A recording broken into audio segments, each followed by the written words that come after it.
Have a great day. In this video, we are going to see the history of Indian banking from the subject Banking Theory, Law and Practices.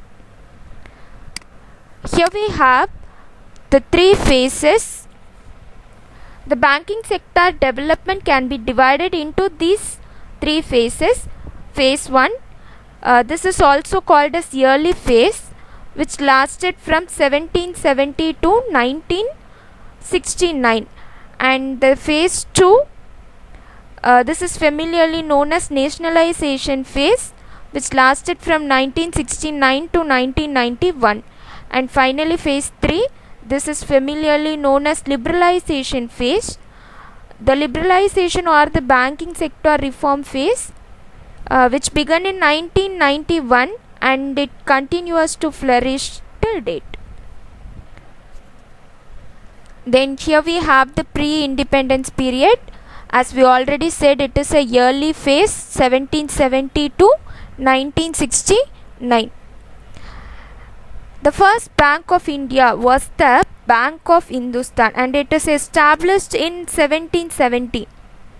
But laterly it just met with a failure, and then it ceased its operation in 1832.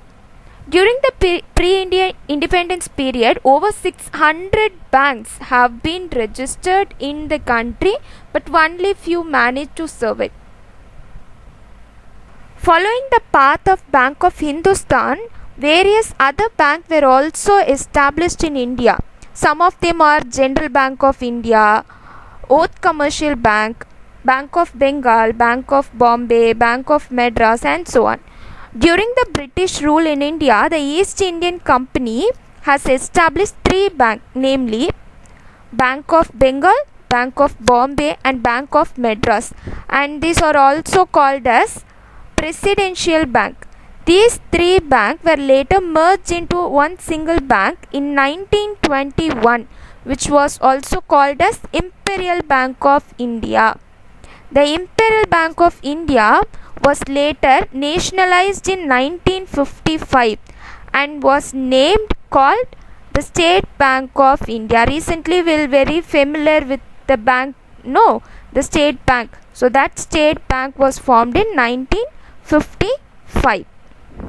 Here we have some of the bank name and its establishment year, and these banks belong to pre-independence period. Allahabad Bank, Punjab National Bank, Bank of India, Central Bank of India, Canara Bank, Bank of Baroda. So this is the list which is operated from pre-independence period.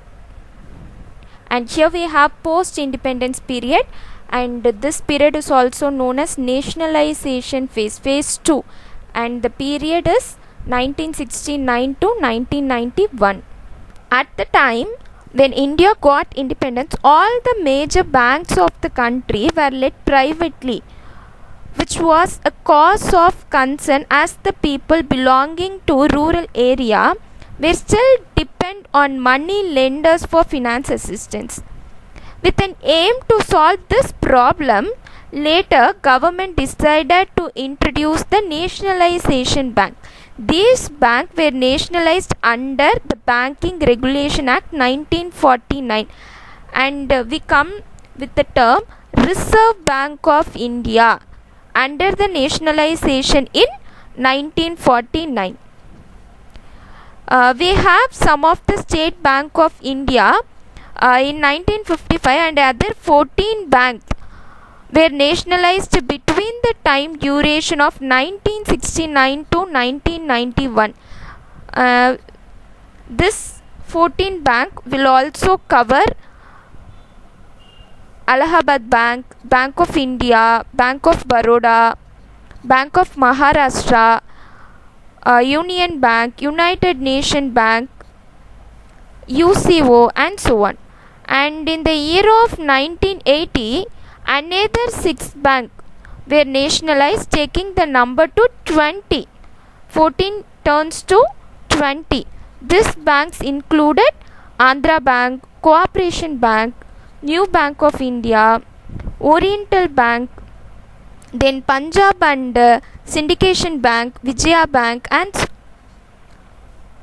apart from the above mentioned 20 bank, there were 7 subsidiary of SBI State Bank which were also nationalized in the year 1959. Some of them are State Bank of Patiala, State Bank of Hyderabad, State Bank of Mysore, and so on. So all these banks were later merged with State Bank of India in 2017. Expect the term just to serve the general public, but they just excluded the State Bank of Saurashtra, which were merged in 2008, and State Bank of Indore, which was merged in 2010. Then development of nationalization bank.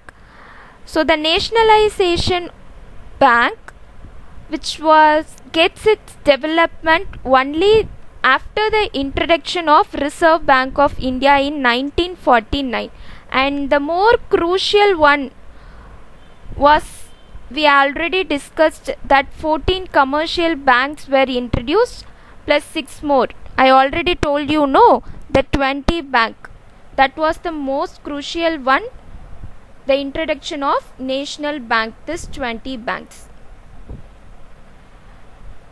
So finally, here we have the post-independence period, liberalization period. This is the phase 3. Once the bank was established in the country, regular monitoring and regulation need to be followed to continue the profits provided by the banking sector. The last phase or the ongoing phase of the banking sector development plays a very important role to provide stability and profitability to the nationalization public sector bank. The government decided to set up a committee under the leadership of Shri M. Narasimhan to manage the various reforms in the Indian banking industry. RBI gave license to 10 private sector banks to establish themselves in the country. These banks included Global Trust Bank, ICICI Bank, HDFC, Axis, Bank of Punjab, and so on. The other measures taken included setting up branches of the various foreign banks in India, and no more nationalization banks could be done. Then the committee announced the RBI and government would treat both public and private sector bank equally. So thus the history of banking in India show that with time and the need of people, major development have been done in the banking sector with an aim to prosperous it. So I hope that now you get some idea about the topic history of Indian banking. Yes, thank you for watching. Thank you.